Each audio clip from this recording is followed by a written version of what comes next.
Welcome everyone to our regularly scheduled weekly AMA community call for BrightID. We can answer any questions that anyone has. We've got a nice little group forming. Yazdani, did you have anything in particular that you wanted us to talk about today? Or should we just open it up to questions immediately? Yeah, as Paul told me, this AMA should be on how to get funding from Panvala. So Niran, Margaret, and Paul is here to learn us how to do that. Excellent. So, okay. Well, then why don't you introduce our guests? I know both of them. Do we have anyone else from Panvala here besides Paul and Niran? Or is it just those two? Oh, Margaret's twinkling her fingers. Hello, Margaret. Nice to meet you. Okay, well, who would like to introduce these three fine people that we have from Panvala here? I can introduce them. Okay, great. Thanks. Yeah, so we have Niran, the founder of Panvala. It sounds like most of you guys know him already. And then we have Margaret, who has been one of the key contributors to the Panvala Stamps program and is a Panvala Fellow, as am I at Panvala. So that's our team. Excellent. Welcome. And who's gonna do more? I mean, you're welcome to share between the three of you. Obviously, you can all speak or present, but why don't you start us off, Paul, since you're already talking and yeah, just tell us whatever you want to tell. I'll pass it off to Margaret. I think has got the pitch pretty nailed, so I'm going to hand it off to her. I was going to kick it back to you, Paul. Start us off, Paul. I'll chime in. Okay. The real quick pitch. So BrightID is a Panvala League member already, and just a month or two ago, that meant that it was able to get PAN tokens through inflation by staking PAN tokens on the Panvala website. And the new program called Panvala Stamps is the newest initiative that Panvala is using, which is it's basically a new way of distributing the Panvala inflation through stamps, which are NFTs that Web3 products pay for as marketing, and that anyone can claim and can redeem them with the community of their choice. And through this basic system of people incentivizing certain actions that they want to have happen, and people doing those actions and redeeming those stamps with their communities, it creates this sustainable value transfer system where people are getting marketing services that they're paying for, and people who are happy to do these actions that people are paying for can fund their communities sustainably that might not have typical revenue streams like a lot of us public goods projects in Web3. And so BrightID is already eligible for these since it's a Panvala League member. And so I think you guys already have a few stamp redemptions already. So I'm not sure if some of you guys are already familiar with this. But the main hope in this call was that we could let as many people in the BrightID community know about this so that you guys can start redeeming stamps and getting more money. Cool. Thanks for that intro. So, okay, so what would be like a concrete example? So we have some stamps that can be redeemed. How did we get those, and how do we, like, what are some examples of exactly how those could be redeemed, and by whom and for whom? Yeah, so great question. So these stamps are funded by companies or groups, organizations. So the money for funding the stamps is not coming from the Panvala inflation subsidy. This is a way to bring value into the Panvala ecosystem. So a company comes to us, or we go to them and say, hey, we have this program we want you to try out. And we agree on an amount of money that they're going to immediately put into the Panvala inflation pool. And they design actions that people have to complete to collect stamps. So right now we have 3 active campaigns. One from Index Co-op, which is people are nodding like they're familiar, which offers DeFi products and bundles together different crypto assets so you can mitigate your risk when you're investing in crypto. And for that campaign, their actions are around building their subscriber base, so subscribing to their marketing newsletter, building their YouTube following, so subscribing to their YouTube channel, watching a video, answering questions that show that you watch the video and understand what they're trying to inform you about. And when you do that, you can fill out a form and collect your stamps and choose which community, which probably would be BrightID in this case, that you want to receive the value for the stamps that you've collected. So I don't know if that answers your question directly. Yeah, it does. Yeah. Lovely. That sounds cool. Cause yeah, we do have a tight-knit community that likes to do stuff together. Well, I don't know how tight-knit it is actually, but it's a big community that can rally around doing stuff together. So this sounds really perfect for us. So where do we go to find out what campaigns are available? You mentioned this indexing one. Where do we go to see what we should do?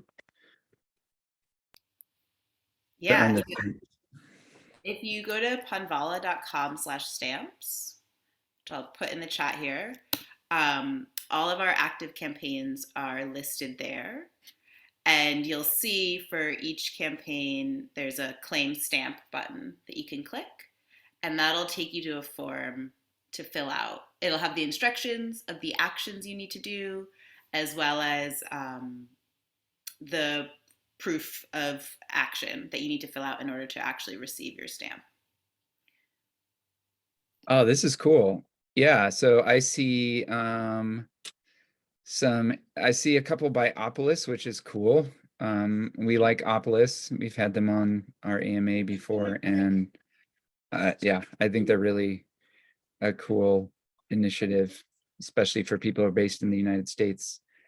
So that's cool. And then I also see this Index Co-op one that you just mentioned.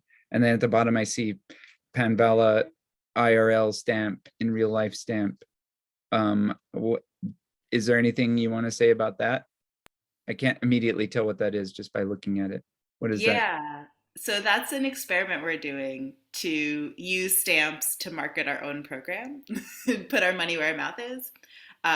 So for example, was that only last week? Recently, time's a blur. Both Niran and I were in New York City for NFT NYC, and not necessarily attending that conference, but attending some side conferences around that. And we were handing out physical stamps that people could then go and redeem for $1 and give that to any community within the Panvala League to introduce people to like the idea of what it is the stamps program is doing, to start this culture of collecting stamps. That's really the goal here, is to start a stamp collecting movement that becomes a global force. The goal is to really help people understand and act in the agency they have to move value that's related to their own personhood towards their communities. So taking value that's already in the system, that's already spent to get your attention, and moving it towards the communities and the causes and the problems, the people that you care about. So the IRL stamp is just a way to start figuring out how to do that both like in the physical world and not just through digital interaction. Cool. So you gave some of these actual physical stamps to people at NFT NYC, and maybe there's some future plans for other events. Do you have enough feedback to know if it went well? Do you consider it successful? Are you going to do it again? Great question. I don't know if I can answer that alone. Nyan, what are your thoughts? We're definitely going to do it again. Like having people having an actual stamp in their hands makes it clear to them like what the program is all about. One of the one of the examples we use to explain the program to people is literally box tops for education. And if you're for people in the US, you might have heard of this. If you're not in the US, a quick explainer of what that is. Basically, there's a cereal company called General Mills, and they want parents to buy their cereal. So there's all these different cereals on the shelf, and they want parents to buy General Mills cereals, not the other ones. So what they tell parents is that if you buy our cereal, cut off the cardboard top of the box and take that box top to your kid's school, we will fund your kid's school with our marketing budget. So they're literally giving control over part of their marketing budget to their customers to take to a community they care about. And that's literally the way we think all marketing dollars should flow in our economy. We just want to scale that up beyond just schools to any kind of community, beyond just cereal to any kind of business you might be interacting with. And instead of a paper cardboard box top, and the NFT being that representation of it. But what the stamp that we give out to people in person makes clear to people is just that it's this tangible thing. Because while it is an NFT right now, it can literally be represented by anything. There's going to be different paper versions that merchants will be able to give out as a reward, different versions that you might get in a text message if you give a merchant your phone number. Like the actual representation of the stamp is much less important than feeling the value flow whenever you whenever you interact in our economy. That's really what we want people to be able to see. So that in-person stamp is kind of key to getting that first experience where it's like, oh, okay, I get what's going on here. Really Great cool. question. So so like the NFT versions, when I redeem that, do I still have it? Like, do I have a stamp book that like shows all the stuff that I've done over time, or am I relinquishing it?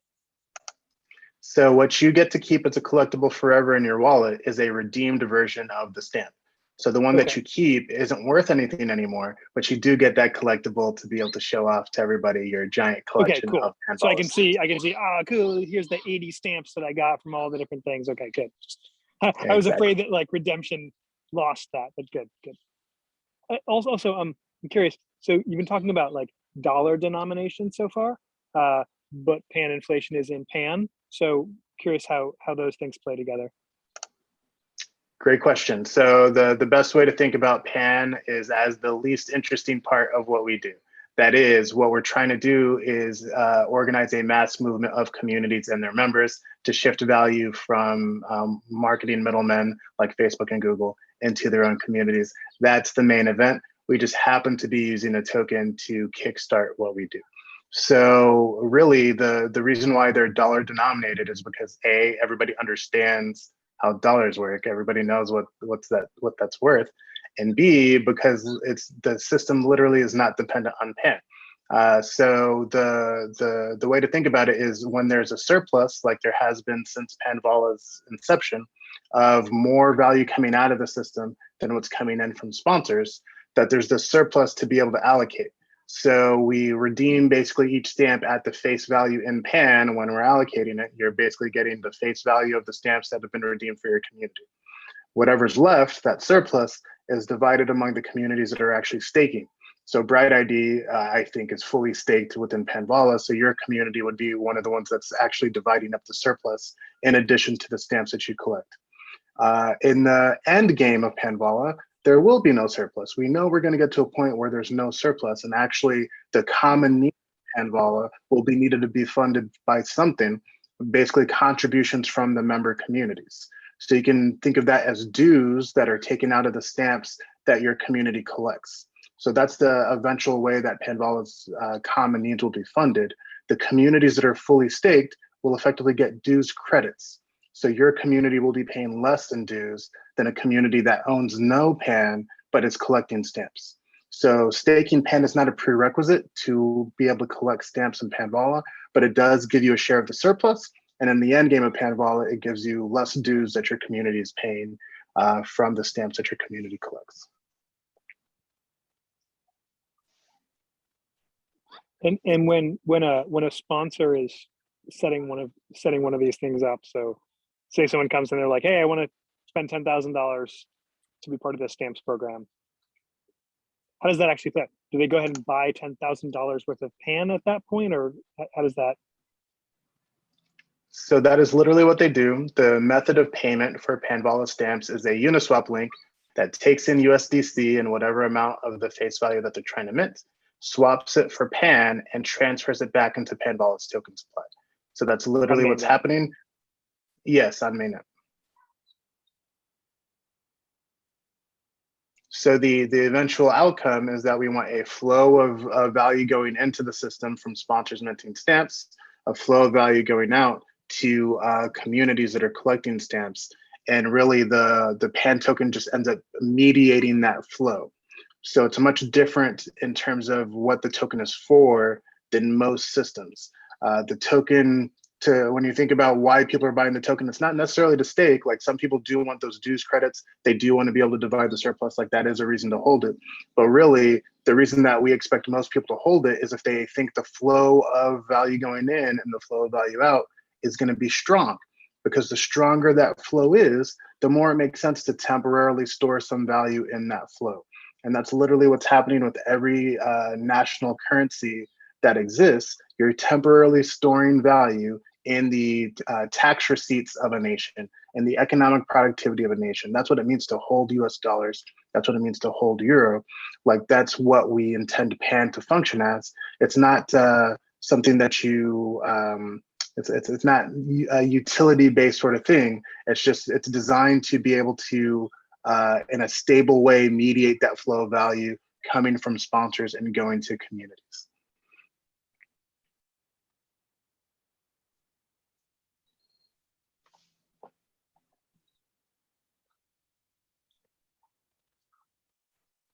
Nice. Does anyone have any questions so far as we're listening to this?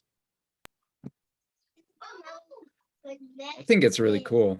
I like the box top example that you gave and how like that's turning over the control of the marketing to like I guess in that case it's kind of the consumers, but also the people that are interested in some sort of public good. So I think, I agree with you. Like I think that's how marketing should be. So I think it's really cool that you're doing this. How did you come up with this, or like has it been brewing for a long time, or how did you get the idea to do this? So this was part of the initial model of Panvala. We did it. We did tests of it in 2019 in Paris and in Denver at ETHCC and ETH Denver. It did not land with anyone when we ran that experiment. People did not understand why we were doing this thing. They're like, how are you going to get some coffee shop to fund this Ethereum project? Like it didn't land with people. So rather than trying to keep pushing and finding a way to make that explanation stick, we focused on growing the network because again, because of the economic model that we built into Panvala, sponsors were not needed on day one to drive value to communities. So instead, let's just grow this network, starting with 5 communities, growing very quickly, including BrightID to 10 communities. And then now today we're 83 communities. So now we're at the point where people can see this network of communities working together to drive more resources to every community in the network. And it's time to really demonstrate how value flows back in rather than just flowing out. So that's why we've returned to actually focusing on the sponsor part of what we do, because it is key to what we do. The whole point of Panvala isn't just to bring communities together for warm fuzzies. It's to bring communities together for collective action. There's so much value out there that we can actually capture direct to the communities that we're part of, but we have to work together to do it, and that's Panvala's purpose. Nice. I love it. Well, I think we can take, I don't see a lot of people here today, but if there are any questions, either about what we've just heard or about, I've got one more about that. If someone collects an NFT for doing one of those tasks, where is that stored? Like, are you using a blockchain? Can't be on mainnet. What are you doing? Great question. The Panvala Stamp NFTs currently live on Gnosis Chain. Many of our member communities have DAOs that are on Gnosis Chain. So people were like, hey, let's use Gnosis Chain. So we did. They could technically live anywhere. And again, we expect there to be physical versions of the stamps. We expect there to be like Web 2 database versions of the stamps. Like literally everyone needs to be able to collect stamps, even without a wallet. So it's not about the NFT necessarily. It's about using the NFT because that's what we use within Web3. Like the Web3 communities are on the forefront of a much bigger movement to reshape where value flows in our economy. Today, what we want to do is make sure that every marketing dollar spent in Web3 stays in Web3. It should be going to the communities within Web3, not going out to necessarily individuals or even Web2 type advertisement platforms. It shouldn't be going to those places. It should stay flowing within Web3. And once we demonstrate that, once we build that movement here, we can show every community in every city one by one how they can join this movement, how they can capture that value that's spent on marketing, make it flow back to their communities. And at the end of the day, we will dramatically increase the budgets of every single community across our society. That's what we're here to do. Yeah, this is cool. Like, it's nice to see with these, the real dollar amount that you're bringing to your community. It's like, if you do the index co-op tasks, you get $3 for your community. The first Opolis one is $5.28, and the second one is $52.80 for your community if you complete it, if you make 5 new referrals. So that's like, yeah, that's really cool to see. Yeah, I mean, I definitely, I mean, this gets me fired up to like try to claim some of these. So yeah, I hope to see more. Do you, and I mean, I could see like, I could see at some point, you know, BrightID creating stamps as well. Do you, what kind of other, like, do you have other ideas or of who might create stamps in the future, or what kind of stamps we might see in the future besides the few that we have now? Yeah, basically any. Right? I mean, there's like, I mean, it's like just whatever people can come up with, really. There's not too many restrictions, right? Yes, so literally anyone who's spending marketing dollars in Web3, we see stamps being minted by them very soon, both because it is more effective than traditional ways of spending marketing dollars, literally tapping into each community, making them your ambassadors, because every community member benefits when anyone else is collecting the stamp.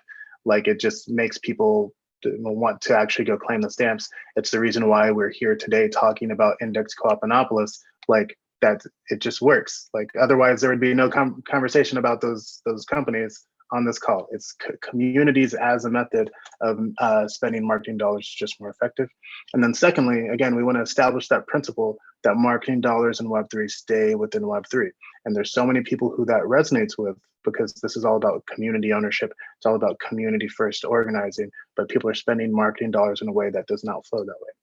So for some example potential campaigns, again, we're talking to lots of people. We want to talk to people who you think your community will resonate with in terms of the kind of stamps they can collect. But for instance, ENS has this active discussion about doing an affiliate marketing program to get people to register domains, set their reverse records, etc. We want them to issue stamps as that reward. So instead of that going to the value going to an individual person, it's going to communities. So we're working with them on that and seeing where that goes. There's a DAO project called logos.xyz. We are talking to them about potentially putting together some stamp campaigns to get people to sign up for their different newsletters, social media accounts, etc. Getting them to submit pages for their DAO on their DAO database and things like that.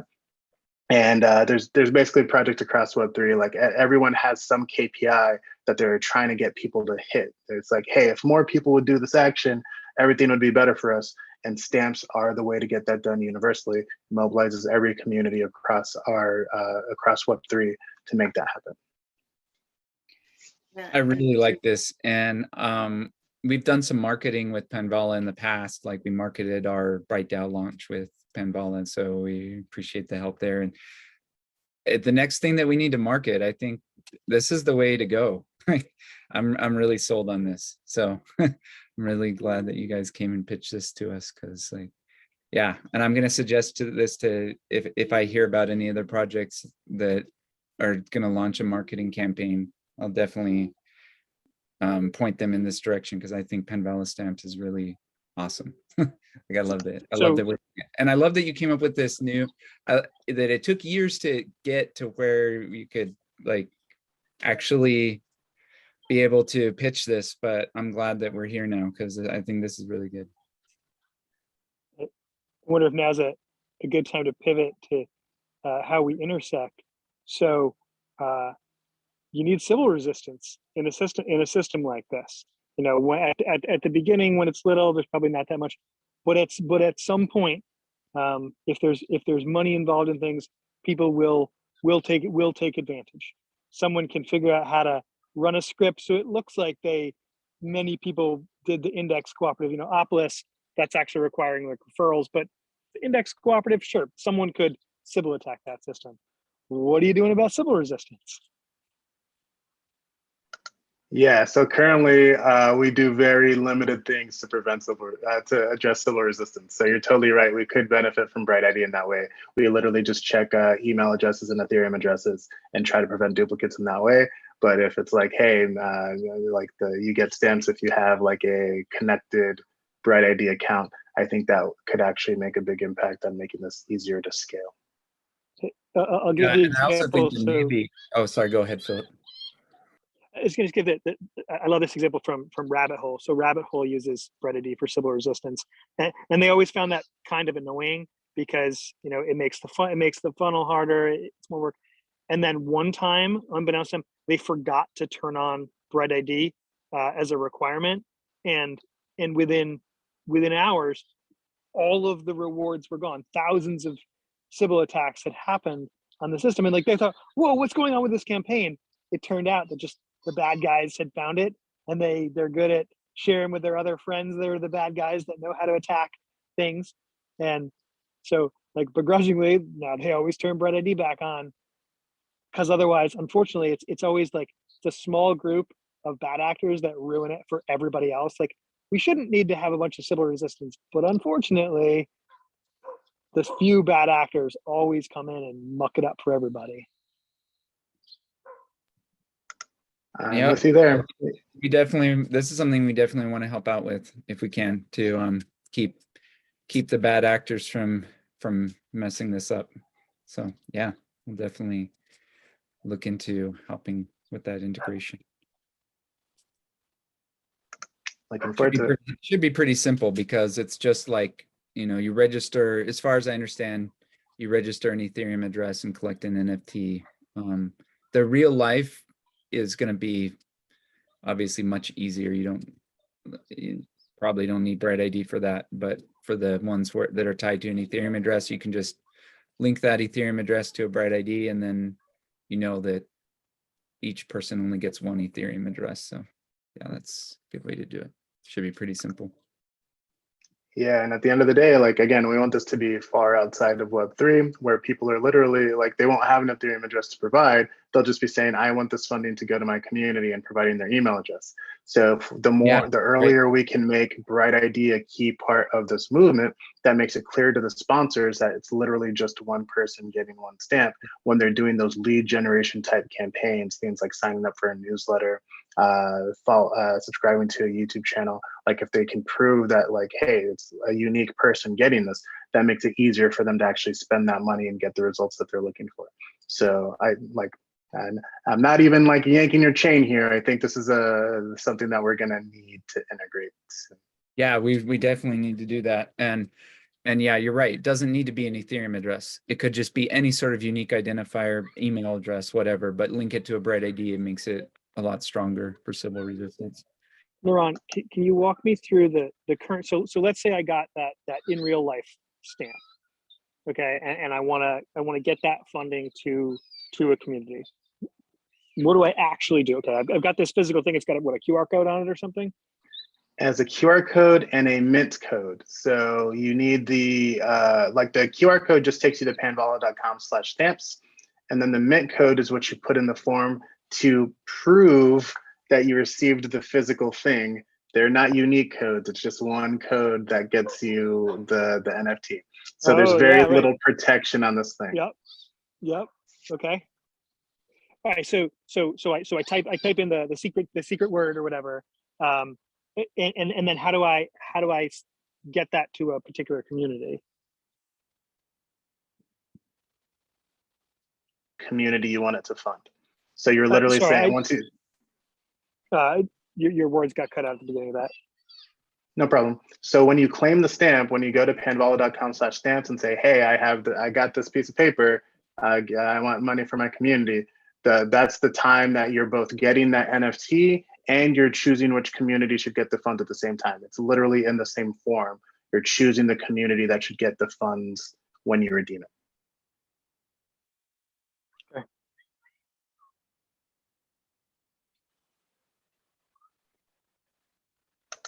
And the index co-op stamps are relatively easy to claim. So if you're looking for a test case, just go get some index co-op stamps and you'll see the whole flow. Again, we're going to iterate on that flow, but that's the way it is right now. Yeah, I think that's the first thing that we can pitch to our community is just say, hey, let's try this out. We think that Panvala stamps are the future. And here's one that like almost everybody in our community can do, this index co-op stamp. And that could be a great fundraising tool for BrightID just right now. So I'm excited for this. Let's do it. Looking forward to seeing BrightID at the top of the stamp collector leaderboard. Yeah. All right. Cool. So did any other questions? Sorry, go ahead. I guess so obviously I'm not going to do this because I'm not a checker, right? So today nothing would stop me from having one of those in real life flyers, going on the Discord and saying, everybody, here's the secret word, go to the website, type it in and send us the money. Today I could do that, correct? Yes. Okay. Just But want to it's make sure. not the stamp distribution is not automated, so it would be pretty obvious to the people who are manually distributing the stamps that there was some abuse. There has been one attempted abuse already. We woke up one morning to 2,000 index co-op stamp redemptions, and they all had the same pattern. So it was we just didn't submit them for that. Okay, so right now there is a person pressing a button somewhere, like, which is basically the Sybil resistance is just the human being that's looking at these. Yep. Although it would be interesting if until the point where it is no longer humans manually doing this, it's still a concern that comes up with some of the people that are trying to buy stamps. So would it be possible in a manual distribution to compare a list of Ethereum addresses to BrightID verified addresses so that we could still offer that for sponsors to say that we will only distribute to BrightID verified addresses? Yeah, I mean, we can do the link step. So what it is and basically you go to some page or something. It could be on your mobile device, or you could be on your desktop or laptop, and you scan it with your BrightID. But you either scan or click on a code, then it'll link your BrightID to an Ethereum address within a certain context. And in this case, the context would be this campaign. Or you could make it across all. It could just be the context could be Panvala Stamps. And so we could say for all Panvala Stamps, you need to use the same Ethereum address. But if you wanted to allow them to use different ones for whatever reason, you could do that. Then once they've done that step, then you just know, then you like you said, you have a list. Could be on chain, could be off chain, depending on how, what's easier, what's more convenient to check. But then you can just check against this list and say, yep, this person is linked to BrightID. And the idea there is that if you have a BrightID, you can only link one Ethereum address to that BrightID. So that slows down Sybil attacks.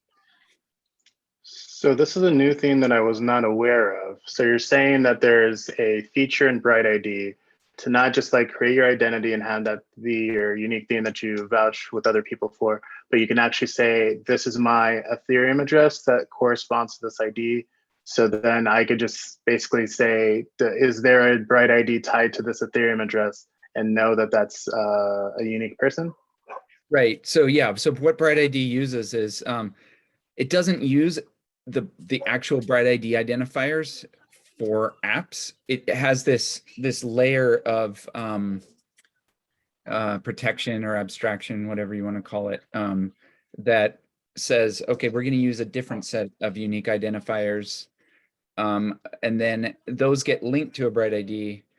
But that set of unique identifiers can be whatever is most convenient for the app. So if the app is mostly working with Ethereum, they could use Ethereum addresses. So you link your BrightID, you get to link it to at most one Ethereum address, or it could be email addresses, like you mentioned before. You get to link at most one email address to your BrightID, and yeah, so that's the way BrightID has always worked. But if you haven't actually integrated with an app, you probably don't realize that about BrightID. But that's the way we've always worked, and it's a lot of it has to do with privacy, but also flexibility.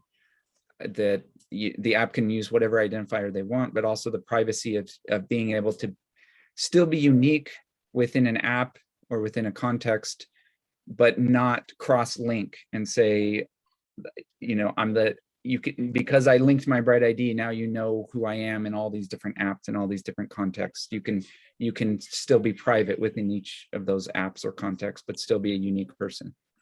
So I could Okay, have so- BrightID, which it's connected to one Ethereum address in one app and a different Ethereum address in a different app.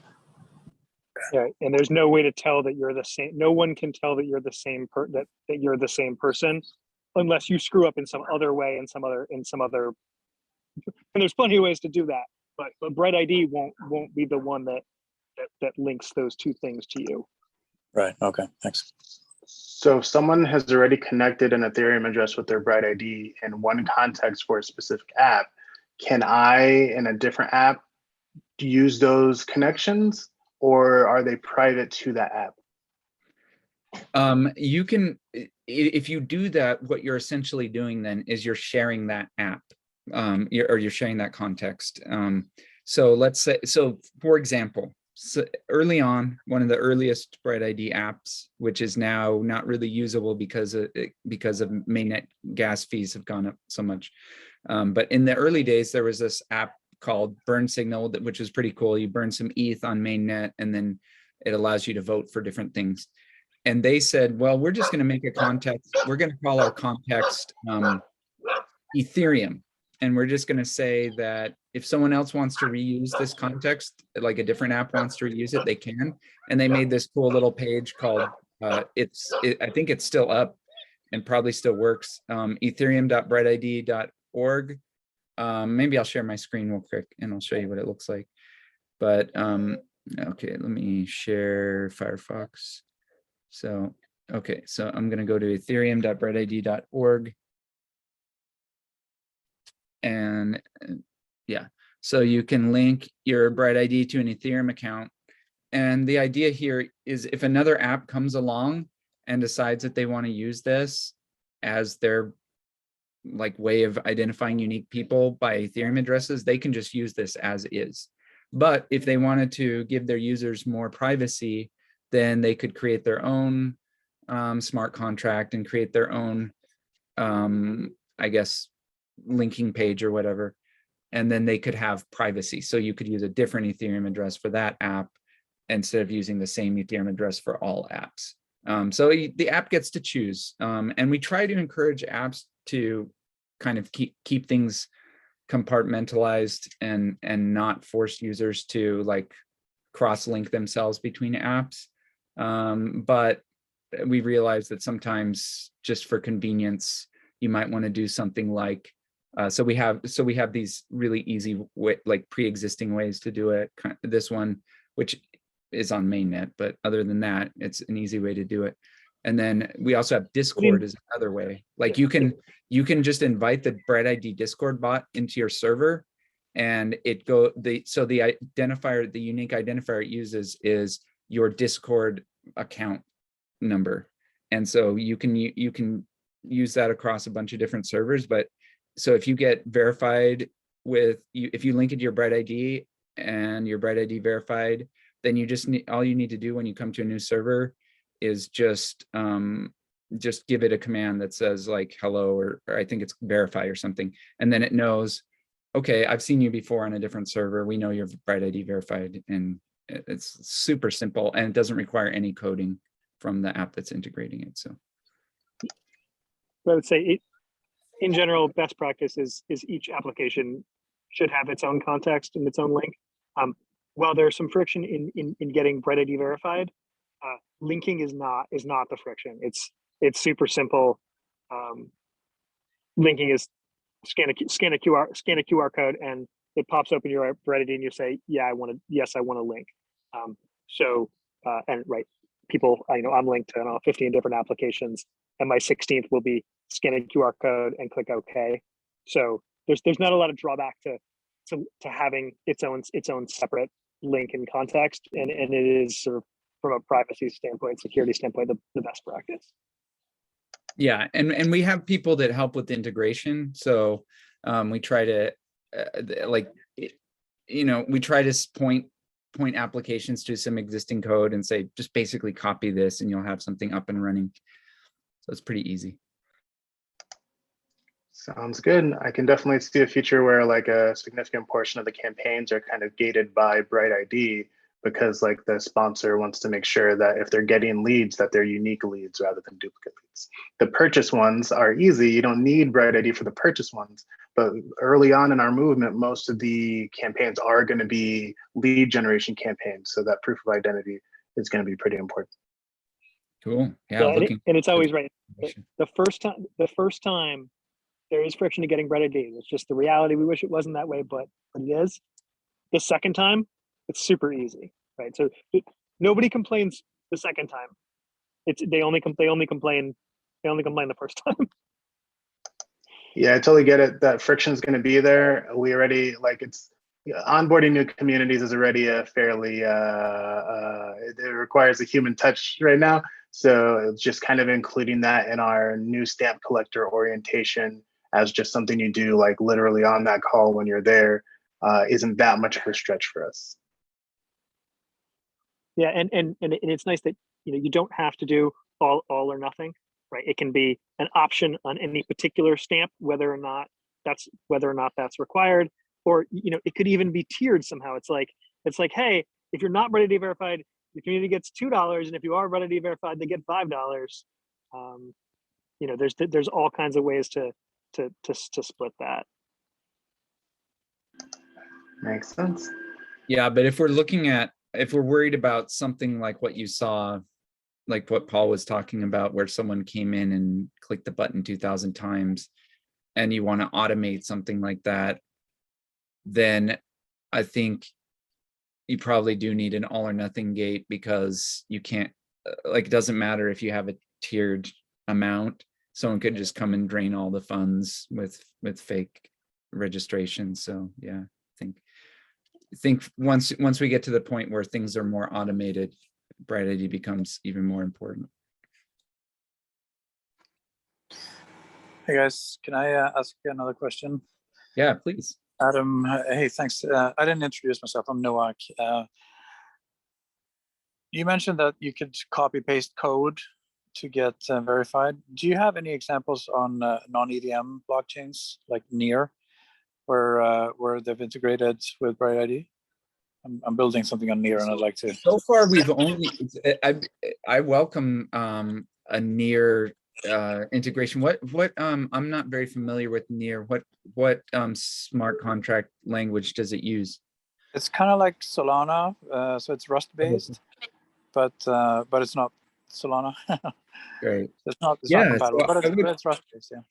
Yeah, we haven't had anyone come and write a smart contract, a BrightID smart contract for either Solana or Near, but I welcome that.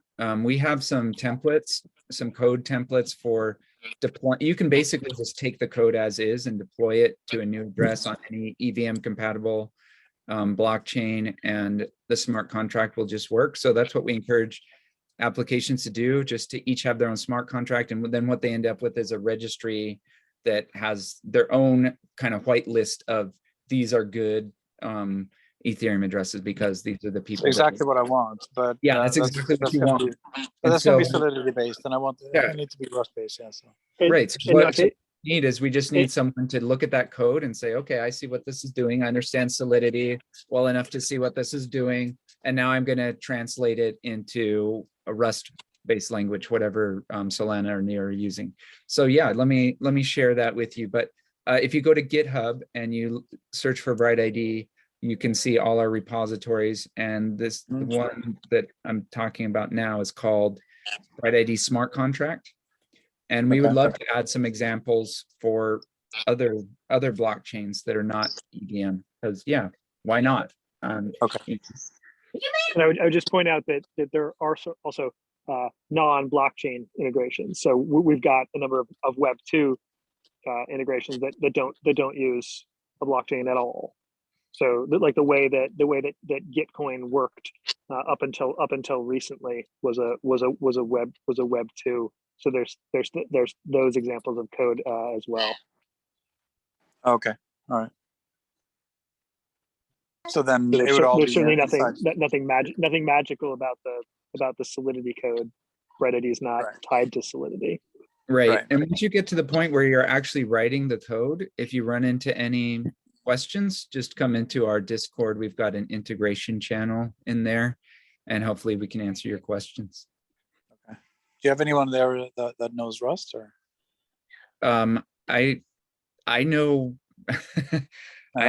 yes, I know Rust, and basically almost any language that you could want to write a smart contract in. I mean, like Rust is close enough to other languages that I've spent a lot of time with that it's no problem for me to help out with Rust. So on that tangent, do you have contracts in TypeScript or assembly script? Also? Not smart contracts, but a large part of our code base is in that. Yeah, no, I was asking about this particular smart contract we were referencing. Right? Yeah, so these smart contracts are just Solidity, but they're fairly, like, some of them are really quite simple. And so like the trickiest part of it is importing the signed verification that the BrightID node produces. That's the trickiest part, but and so that would need to be adapted because like Ethereum based blockchains use a Kekkak hash, and they use like a certain EC curve, and so that would need to be adapted to whatever Solana and Near are using, and I don't know what that is. So that would be the trickiest part, but that's like it's pretty simple. Like if you look at that smart contract, you can see that it's pretty simple. Okay, thanks. Yeah, that was my question. I suppose maybe there's another one. If I wanted to go via Ceramics or IDX, are you compatible with IDX? Yeah. So we've had a lot of talks with 3Box and Ceramic over the years, and just making sure that we stay compatible with them. So if we want it to be so I guess a good example of an integration that's already has happened and is still evolving is the Gitcoin passports.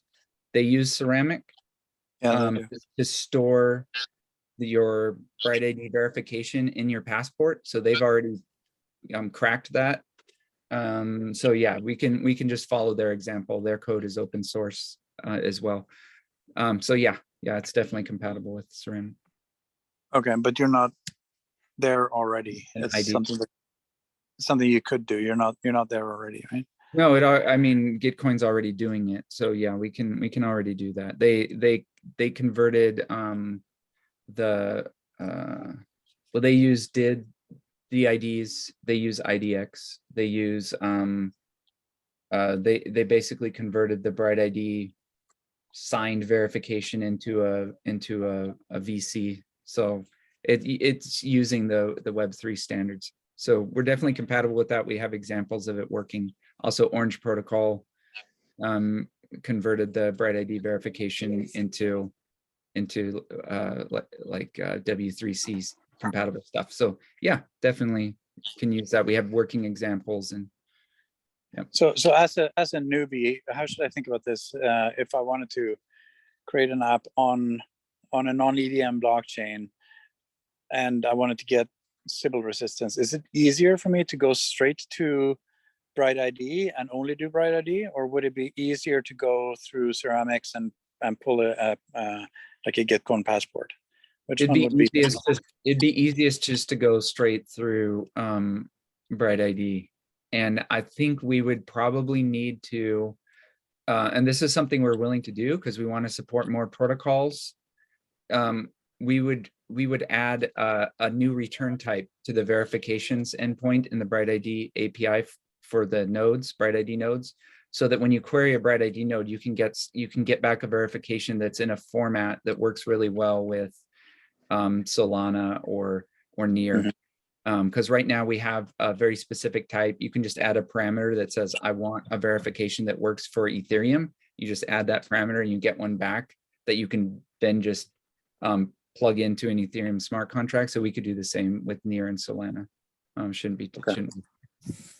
All right. So you would kind of be the breaking new ground, but that's good. We want that. So we'd be willing to. I'm signing up for that. I want that. Cool. Thanks I'll also point out, we recently an app called Unitap has launched, which provides gas for free gas for low cost networks. And while we haven't taken any direction toward Near yet, it's sort of one that we circled as, hey, this would be a good thing for Unitap as well. So also a way to get people that weren't on Near yet to like be able to take their first actions on Near, right? How do you get your first little bit of gas so that you could do a thing, so that you could run so that you could activate a smart contract to link your BrightID.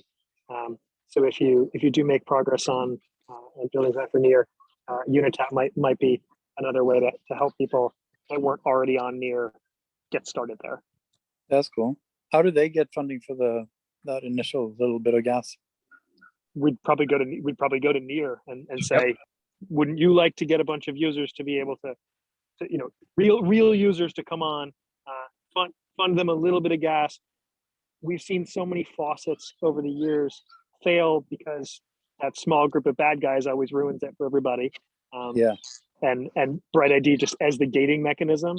And if you go to unitap.app, you can check it out now. It's got Gnosis chain and a bunch of the EVM, the Ethereum testnets. But anybody can go just get a little bit of dust. But that's in many cases all you need to take some basic actions and get started. Yeah. I hear you. It's not about the dollar value of it. It's just like you need some at a fresh address, and you don't want to dox that address by sending it from something else. Yeah, that you already own. And you certainly don't want to go to an exchange and buy 10 cents worth of Near. That's annoying. Not worth the effort. Cool. But we think a protocol like Near would be happy to give 10 cents to any new user that wants to come check it out and maybe become a bigger user. Yeah. Okay, cool. That was my question. Great. Well, thank you. I would like to thank our guests. Thank you, Margaret. Thank you, Niran. Thank you, Paul, for coming. Very excited for Panvala Stamps. Excited to use it. Excited to collaborate. Excited to tell other people to use it. So yeah, thank you for sharing that with us. And yeah, we'll see you all next week at our next AMA. We'll let you know what the topic is before then. Thanks everyone for coming, and take care. Thanks everybody. Have a good one. Thanks, Adam. Bye, guys. Cheers, bye.